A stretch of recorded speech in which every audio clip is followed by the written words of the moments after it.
He was 19 years old, 5'5", and weighed 110 pounds. The Army rejected him 3 times for being too small.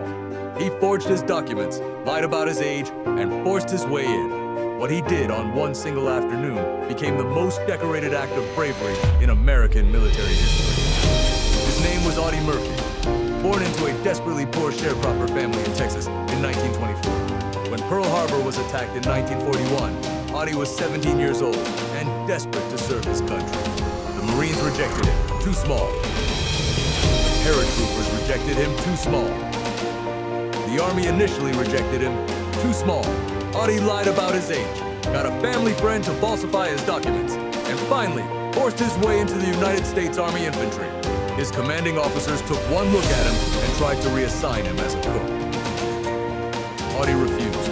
What happened over the next 3 years shocked everyone who had ever underestimated him. Audie Murphy fought across North Africa, Sicily, Italy, France, and Germany. He was wounded 3 times. He kept returning to the front line before his wounds had healed.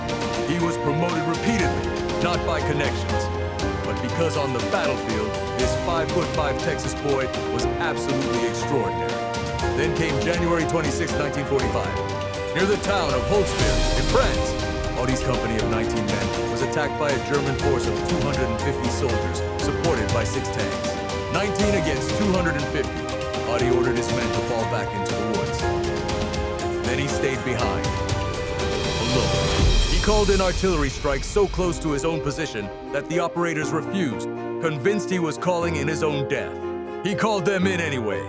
Then he climbed on top of a burning, exploding American tank destroyer, alone, and used its machine gun to hold off 250 German soldiers for over an hour. The tank was on fire beneath him. He was wounded in the leg. He kept firing. When it was over, Audie Murphy had single-handedly killed or wounded 50 enemy soldiers and stopped the entire German advance. He was 19 years old. Audie Murphy received 33 military decorations, including the Medal of Honor, America's highest military award. He remains the most decorated American combat soldier of World War II.